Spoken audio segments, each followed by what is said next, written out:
Hello everyone, warm welcome. It's an honour to have you here at the Sephiroth Centre of Shamanism, where we break down the ancient esoteric practices of shamanism and the occult, bringing them into balance with the deep psyche. My name is Luke, experienced practitioner and mentor of the shamanic and occult sciences. It's an honour to have you here. Thank you for joining once again. Be sure to check out my Patreon. Lots of powerful initiatory systems, practices, and path workings are being uploaded to this Patreon, with lots already there. You will find all kinds of different path workings and initiations, such as the Sephiroth, the Qliphoth, Daemon Magic, Angel Magic, the Primordial Dragons, and many, many other things. You can gain access at just £20 per month. My goal is to make this Patreon one of the most useful and diverse sources of occult information and initiation, so definitely check that out in the second link of the description. Or if you want something more premium and you're wanting to work more closely with me, then check out the premium membership service in the first link of the description, the Sephiroth Shamanic School, an amazing opportunity to work closely with me whilst gaining access to powerful occult training and initiation webinars taking place multiple times each month. I look forward to seeing you over there. So today we're going to be discussing the unified path of Cabala. Now this is something that I have discussed in previous videos. It's something that I do mention a lot. It's something that I really emphasize in terms of approaching the Sephiroth, the Tree of Life, and the Qliphoth, the Tree of Death, as one path of initiation.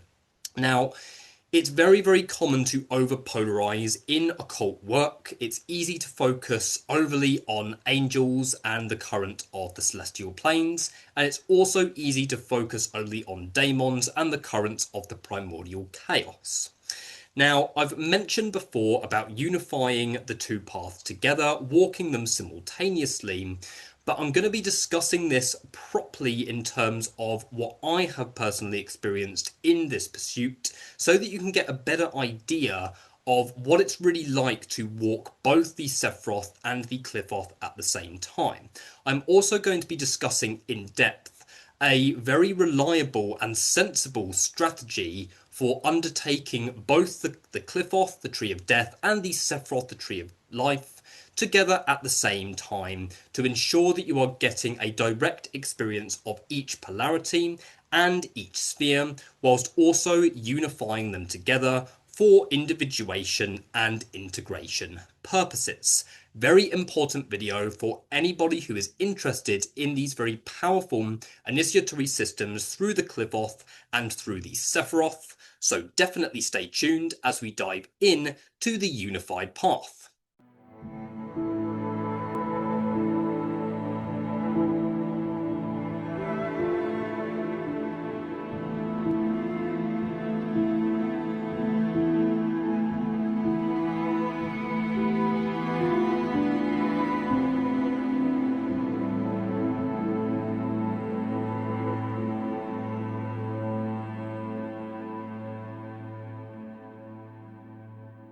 So it should go without saying that you need both darkness and light because you contain both. You are the axes that is the meeting point of the opposing forces. It's very easy and it's comforting for the ego to choose a set path because the ego slash false self wants a linear path to strive towards as well as a linear result. Okay, it's the same for everybody by default until they choose to consciously step beyond that very destructive societal level program state of being. So you need both paths, okay?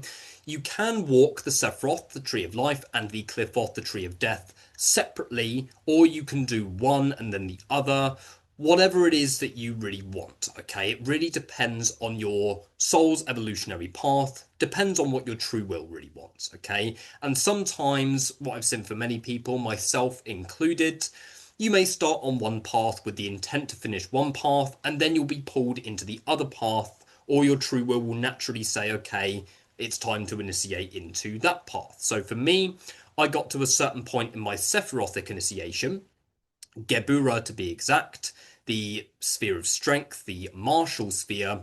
I got there in my Sephirothic initiatory process, and then received very clear guidance to not continue with the Sephiroth, until I've got to the same point on the Qliphoth. And I was like, okay, my plan was to obviously go through the lowest 7 spheres, to cross the abyss, complete the Supernal Triad, and then go through the Qliphothic spheres once I had done that.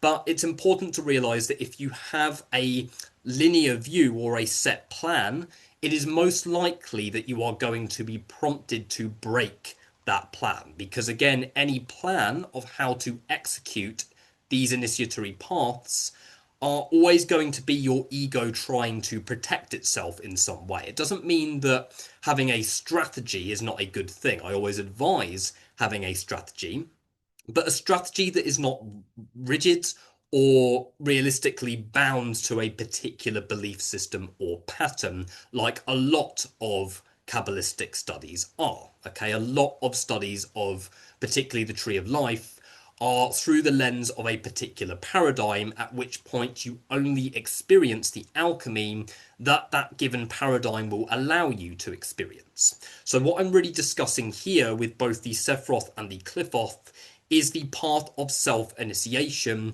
which in my view is a more intense approach to these initiatory systems, because you are having direct experience with the raw cosmic and anti-cosmic forces within these trees. So basically all that is governing what you experience is no pre-constructed paradigm, no construct, literally just you, your true will, and the forces that dwell within the tree itself, which means you are having a more direct and in some cases maybe more challenging exposure to the transformative energies that dwell within the two trees. So understand that you may have a set plan as to how you want to execute these paths, but ultimately you should be prepared to deviate from that plan if your true will basically deems it necessary to do so, okay? Because ultimately our false self, our free will, may think that a particular path may be the best for us, but ultimately when we get to a certain point, we may be prompted to take a different direction. Okay, I've also heard of people getting to a certain point in the Qliphoth and then doing the Sephiroth and then doing the same thing that I did, just the other way around. Okay, now I found out later down the line that I was prompted to do this method because part of my blueprint is bringing a new approach to occult initiation, okay, the unified path of what you could call Abraxian Cabala, walking the Abraxian path, which is the path of integration, okay, whereas a lot of occult-based practices and approaches are notoriously dualistic, okay. As I said, there's comfort fitting into one polarity versus fitting into the other. Okay, the ego wants that linear approach. So when you're walking both paths, ultimately you are breaking that illusion. Okay, you're not walking one or the other, and you're really being tested on integrating the two polarities within you, which means that you're not walking a path of separation, which is not what the soul wants, realistically speaking. Okay, the soul wants integration and vulnerability. It's the ego that wants separation. Okay, so it's easy to walk the Sephirothic path and then avoid the darkness, and then you're basically ignoring the majority of who you are. And then it's also easy to go into the Qliphoth and then neglect the Sephiroth and see it as a force of oppression, and use the Qliphoth to actually perceive yourself as more separate from light, when in reality the whole purpose of going into the Qliphoth is to understand your separation so that you can master those qualities within self. Okay, understand that what these archetypal forces are really here for, be that angelic or demonic, is to help you master different aspects of yourself. So the Sephiroth is there to help you master different aspects of cosmic law, which is very important for being able to function within the multiverse itself. So if you ignore the Sephiroth, then it's like trying to ignore the world around you when you're in it, whether you like it or not. And with the Qliphoth, the purpose of this is to basically give you a direct experience into the shells that are separating you from your true divinity and essence, so that you can transmute them, shed them, and step into your full power, potential, and align to your true will. Okay, so one, in my view, does lead to the other if you are walking the path of genuine individuation. But if you're walking the path of separation and you want to get into these occult initiatory paths to fuel greater separation, like a lot of Kabbalistic principles and a lot of religious approaches to Kabbalah is all about separation, reinforcing one's belief, and ultimately not deviating from it at all, then ultimately you're going to get a different experience. But if you want genuine integration and you want to purify your deepest levels of karma and you genuinely want to integrate your shadow self in a sustainable way and you don't want to lose your mind like a lot of people do when they get into these types of paths, or they just fall into delusions thinking that they're the spouse of Lilith, or thinking that they're the second coming of Jesus, or whatever that may be, then walking both paths evenly is very, very important. Okay, extremely important for that matter. So I was prompted to start the Sephiroth and then later, once I got to Gebura, stop the Sephiroth and then get to the same point in the Qliphoth, which is Golachab, and then continue them in a unified way.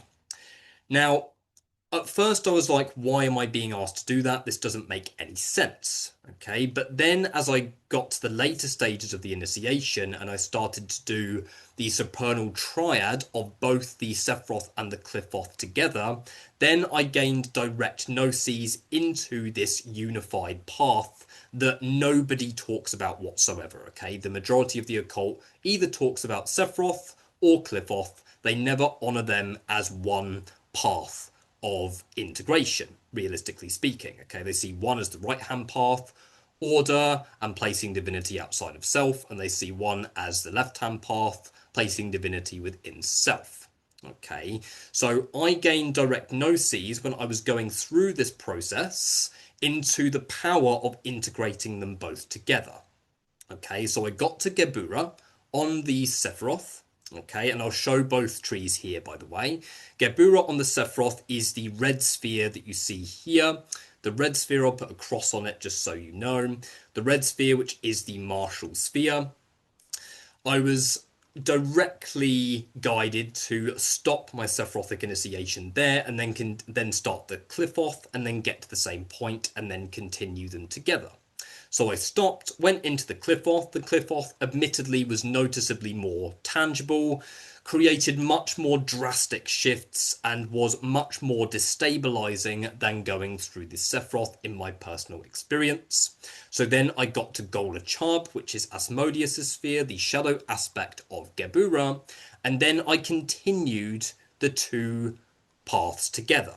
So when I got to Gugshibla and Chesed, this is the Jupiterian sphere, I initiated into Gugshibla and Chesed on the same night. So I entered both spheres at the same time. Now, this was an intense experience, but it did actually go quite well. They fit quite well together because Gugshibla was quite an intense energy, and Chesed is quite gentle and soft, so they actually brought each other into balance, and some spheres do that. However, what I gained gnosis into once I had crossed the abyss and moved into the Supernal Triad is that some of the Sephirothic and Qliphothic spheres, even though they are the same aspects of the sphere, technically the same sphere, some of them do conflict directly. Okay, so Darth is a different ballgame. Darth is the abyss. Okay, when you're initiating into Qliphothic Darth, you do not need to cross the Sephirothic abyss because Qliphothic Darth is becoming the abyss. Okay, you're literally merging with the abyss, whereas the Sephirothic abyss, you're passing through it and will eventually come out of it. Okay, so my view is that you do not need to initiate into the Sephirothic abyss if you have initiated into the Qliphothic abyss because you are becoming an aspect of Da'ath itself. Okay, so I got to Gugshibla and Chesed, went through those initiations together, and then I crossed the Qliphothic abyss and then went into the Supernal Triad. And this was the most intense phase of the journey for me when I initiated into Binah, the sphere of Saturn in the Sephiroth, and Satariel, the Saturnian sphere and the Qliphoth on the same night. Okay, now this is where Saturn basically, yeah, it slapped me about big time for doing this in a way that was, yeah, I thought, oh, it was fine doing them both together. They're basically the same path anyway. And this was the most intense part of the process for me of experiencing the Saturnian sphere of both polarities at the same time. Okay, this was an extremely disorientating process. The whole process itself took basically 2 months to get through. Okay, this is one sphere. Okay, initiating into both Satariel and Binar, the Saturnian sphere of both trees, was an extremely disorientating experience, and that this was the only part of the entire Qliphoth where I thought I may actually lose my mind here, because Binar was trying to do one thing, give birth to a new reality, hold you in gestation, and then Satariel was doing the complete opposite of actually concealing what Binar was trying to gestate and bring into being. Okay, so there was a direct conflict here, and this is where I really started to get feelings and experiences as to, like, what even is this path? Like, clear signs of ego dissolution on this path are basically, what am I even on? Is this process just purely created by me? All of these different types of feelings. Okay, and it really created the sensation of being put into a pressure cooker. Okay, experiencing both Binar and Satariel together felt like I was in a pressure cooker. It was a lot. It was a lot on the body, a lot on the system, and to be honest, when I came out of that experience, my whole system was completely in shock. Okay, my whole body was in shock. I had lymph nodes popping up and down. Yeah, like I had like all kinds of physical sensations. My nervous system was completely overloaded. Um, because I initiated into both spheres at once. Do I regret it? No, I don't regret it at all. Okay, it was what I needed to experience to be able to be a conduit for this unified path of occult initiation, embracing both the light and the dark as one. So it was what I needed to experience, but it was realistically quite a traumatic experience. Okay, again, I needed to go through it, but my whole body was like disagreeing with that process in that sense. It was literally like, I was having, as I said, lymph nodes popping up and down, all kinds of stuff in my day to day taking place. My relationship at that point was still together now, but we went through a massive rupture, that kind of started in the abyss, in the Da'ath, and then sort of continued into Satariel. Satariel felt like it completely severed the relationship dynamic completely, and it was only when I got into the next sphere, Gagiel and Hokmar, when all of the illusions started to come crashing down, when I actually started to see things clearly. So Binar and Satariel, initiating into both of them together, showed me that doing both together in one ritual does not always work, and it is not always completely safe. And in some ways, it could be potentially counterproductive because you're entering into both spheres at once. And in an intense sphere like Binar and Satariel, which is the sphere of Saturn, which is the core initiator planet, it could potentially get very disorientating for somebody who is not prepared for that process. Okay. So by the time I got to Gagiel and Hokmar, this is the divine masculine spheres, Gagiel and Hokmar, I was going to initiate into both of them at the same time, like I did with Binar and Satariel. And I actually was like, the clear guidance came through, was like, actually, no, that's not the way to do it. So I initiated into Gagiel first. Okay, I initiated into Gagiel, the Qliphothic, the demonic divine masculine, ruled by Beelzebub. Went through that transmutation process, which was extremely interesting, very tangible, very powerful. And I kind of left Hokmar to one side for the moment. But then after about 3 weeks of being in Gagiel, I started to feel like the illusions coming crashing down. So basically, anywhere in my view, in my experience anyway, when I went into the abyss, everything was just a blur up until I got to this point in Gagiel. Okay, I was literally like lost like completely lost in my path, completely lost, didn't know what on earth I was doing, for months. Yeah, for months, literally about 4 or 5 months of that process between the abyss, or between the core rupture of the abyss and getting into Gagiel. I didn't know what the fuck I was doing, like, in my life, or whatever it was in that sense. Yeah, I was still working, I was still seeing clients, I was still, like, doing my stuff, but it was all, completely, like, I was completely disorientated in that process, which is kind of the purpose, particularly if you're going through the Qliphoth on that side. Yeah, it is the purpose of crossing into the abyss. The Supernal Triad is supposed to put you back together. Okay, and you're not supposed to have clarity by the time you get into the Supernal Triad. Very, very big mistake. So once all the illusions came crashing down, I was like, okay, I think I actually am seeing things clearly. Okay, and I'm actually starting to see things in a way that is, actually tangible, and I'm sort of coming out of the fog, because it was just a very foggy period of my life for months. And after about 3 weeks of being in Gagiel, that was when I opened Hokmah, ruled by Raziel, Archangel Raziel. And when I opened Hokmah, that was when I experienced this really unique sensation of blending the Sephiroth and the Qliphoth together. So this was the sensation of, okay, I've shed the core illusions of Gagiel at this point, but I'm still integrating. I was not done by the 3 week point of Gagiel. I was not done in that initiatory process yet.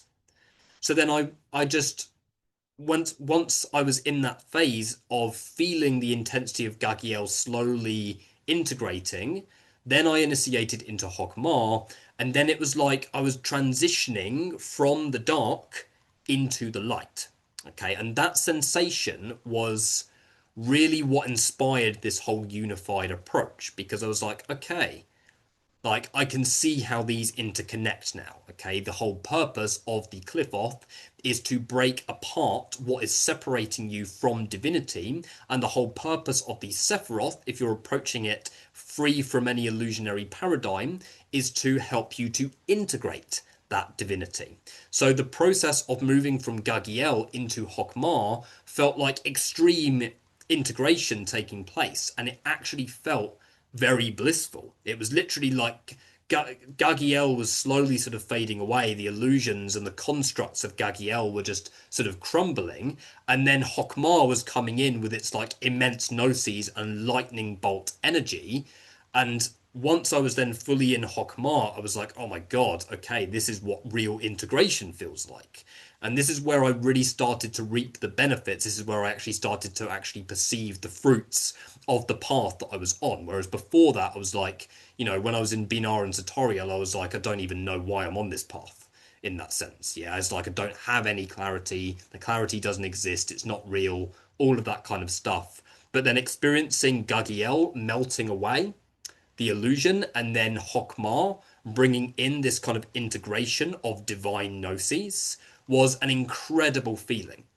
Okay, and this is where I was like, okay, this is actually a very beautiful approach. Initiating into a Qlipha and then initiating into a Sephirah is an amazing approach to this initiatory process, because you're actually experiencing both spheres individually, getting the experience of both spheres, and then you're also tasting what it's like to really integrate the polarities together. And once you've shed the illusion of separation, then you're moving into the light, the place of clarity and integration.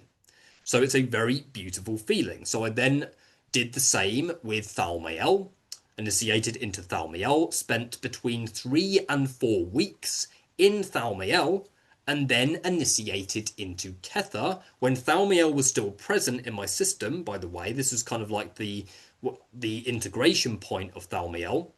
Then I initiated into Kether, because for those who haven't been into Thalmael yet, Thalmael is like Satan and Moloch are like battling for your vessel. Okay, so it's like it kind of creates the sensation that two realities are trying to take over your vessel. So it's literally can create the sensation in your daily life, like two realities are going on at once. It's like on one hand there's like pure integration and pure sovereignty, and then on the other hand it's just like pure dissolution and deconstruction and chaos. So it's like it can create the sensation that two different realities are taking place at once, and the whole purpose of Thaumiel is to find the equilibrium between them, to embrace that state of non-duality where you are embodying and mastering both polarities of Satan and Moloch together.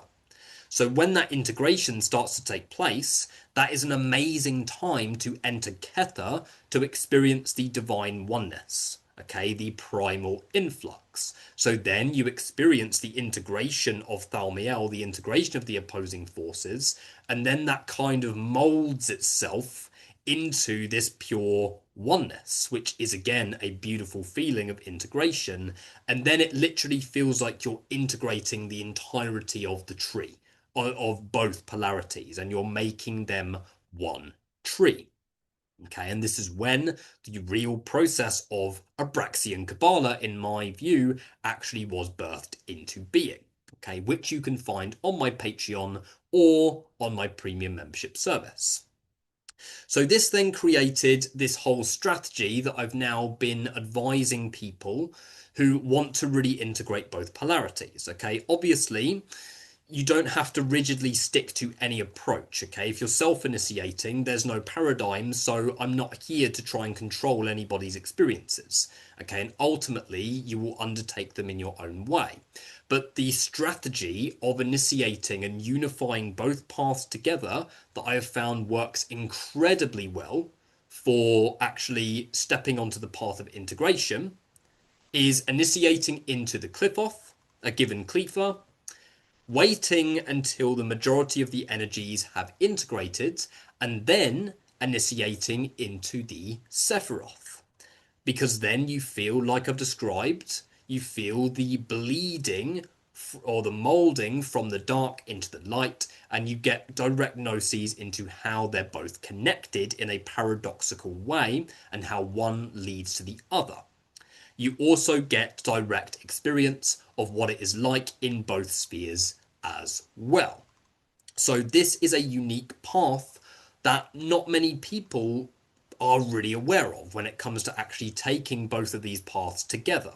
So, for example, you get to Nehimoth, the first sphere, Nehimoth, which is the Qliphothic sphere of the Black Earth, ruled by Namar, and then there's Malkuth in the Sephiroth, which is the Earth, the Light Earth, the Pure Awareness Earth, ruled by Archangel Sandalphon. So what approach do you do there if you're starting the initiation? Then you start by initiating into Nehimoth. You initiate into Nehimoth, you go through the desensitization process of the physical body that brings you back into touch with your physical body, which is the purpose of the sphere of Nehimoth. You wait until the majority of the energies have been integrated, and then you initiate into Malkuth, and then it kind of bleeds into the light sphere. And then you do the same with Yesod and Gamaliel. Okay, the same with Samiel and Hod. The same with Arabzarak and Netzach. Okay, Arabzarak and Netzach is a very interesting one, actually, because with Arabzarak, you're facing all of the shadow aspects, okay, the shadow aspects of victory. And, you know, you're basically being shown like the fruits of your ego, your coping mechanisms, the things that hold you on illusionary treadmill. And then the sphere of Venus is all about healing your relational trauma. Netzach specifically is all about healing your relational trauma and learning how to step into genuine and authentic victory. So you shed the illusions of victory with a Rabzarak, shed the illusions of your coping mechanisms, and then you naturally open your receptivity to be able to receive Netzach in its rawest form, to step into that true and authentic victory. Whereas if you only initiate into a Qlipha, then it's still extremely powerful when you integrate it because you tap into the power that's underneath. Yes, you integrate that, but then it's very easy to get caught in the illusion of that Qlipha in that respect and not bring it into balance with the light. Whereas if you only initiated into the Sephirothic aspect, then you're not, in my view, going to get the full experience of that. Okay, at least not the full experience compared to if you did the Qliphothic aspect of that sphere first. Okay. In theory, you could do exactly the same with the tunnels of Set and the 22 pathways. Okay, again, this is a little bit more challenging. Okay, with the tunnels of Set, you can initiate into one. So, for example, you'd initiate into Thantafaksath, which is the first tunnel that you initiate into the tunnels of Set. You initiate into Thantafaksath, which connects Gamaliel and Nehimoth in the Qliphoth.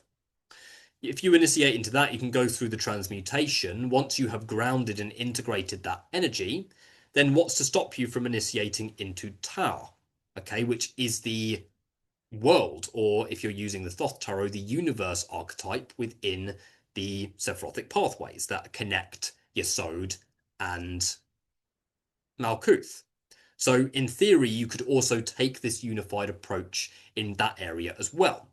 Now, what is also working very well for people who are on my mentorship is doing exactly what I've recommended, initiating into the Qliphothic sphere and then the Sephirothic sphere, and then performing the ritual of unification within my grimoire of Abraxian Cabala, Liber Equilibrium. So you go into, say, Nehimoth, integrate Nehimoth, and then you go into Malkuth, integrate Malkuth, and then you perform the unification ritual where you're reinitiating into both of them together, which creates a very powerful process of integration. Now, once you finish the spheres, a very good approach, in my view, and again, always use your divination before initiating into any sphere, but a very good approach once you've finished both the Sephiroth and the Qliphoth and unified them, a very good approach is to then reinitiate into all of the spheres in a single ritual. Okay, why on earth would you do that? Crazy. I will be sharing experiences and gnosis of that when I feel ready to, but why would you reinitiate into all of the spheres when you've just initiated into them one by one? Why on earth would you restart that process? My question is, why on earth would you not? Okay, if you don't want to go back into the spheres, then why have you initiated into the spheres in the first place? Okay, so if you've unified the Sephiroth and the Qliphoth, done both individually, then reinitiate into all 10 Qliphothic spheres. Nehimoth, Gamaliel, Samael, Arabzarak, Thagirion, Golachar, Gagshiblar, Satariel, Gagiel, and Thalmiel. This will create an integration process. Basically, yes, you will absorb all of the energies again into your system, but it will have a different effect if you've been through the spheres one by one. So what this will basically do is create a significant integration process. It will be intense, but it won't be to the same density. If you've really taken time to properly integrate the Qliphas, it will not induce an experience which is of the same density as the first time you went through the spheres one by one. And then once you're integrating that, then you can do exactly the same with the Sephirothic spheres. Initiate into all 10 Sephirothic spheres and experience all of the spheres molding from the 10 Qliphas into the 10 Sephiras. Okay, initiating into all of them: Malkuth, Yesod, Hod, Netzach, Tifereth, Geburah, Chesed, Binah, Hokmah, and Kether, and unifying them all together. Okay, so again, this is optional, but it's a very powerful approach nevertheless. Okay, so what I really want to hammer home in this video is the fact that unified Cabala is an amazing approach, but you do have to execute it strategically. Okay, I have made mistakes in the process, mistakes that I'm glad that I made in that sense, or you could even say there are no mistakes, but it's very easy, particularly if you're wanting to undertake both paths. It's very easy to want to do both rituals together, initiating into both spheres at the same time, which is valid, but it is way more intense doing that because you're then going to go through the transmutation together. Okay, you're going to be going through angelic and demonic alchemy simultaneously, which on one hand it's good, but it's very hard to integrate that all together in that respect. Ultimately, the purpose of this path is integration. Okay, and integration happens not only when you're performing these initiations ritually, but also in actually integrating in your day-to-day life. In other words, experiencing the opposite to what you experienced in trauma as a child. That is really what is going to impact, or really is what is going to define how well you are integrating. Are you experiencing the opposite to what you experienced as a child, or are you experiencing the same perpetual shit?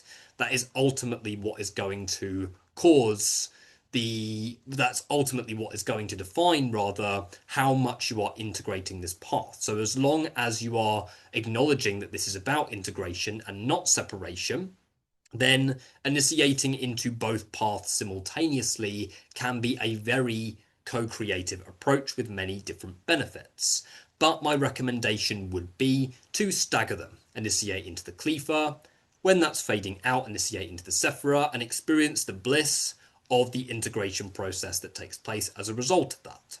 Okay, because then you're being deconstructed by the demonic, having the illusion shed, and then you're in an optimally receptive space to be reconstructed by the corresponding angelic archetype within the Sephiroth. Absolutely amazing approach and topic, but I think that is everything that I needed to speak about in today's video.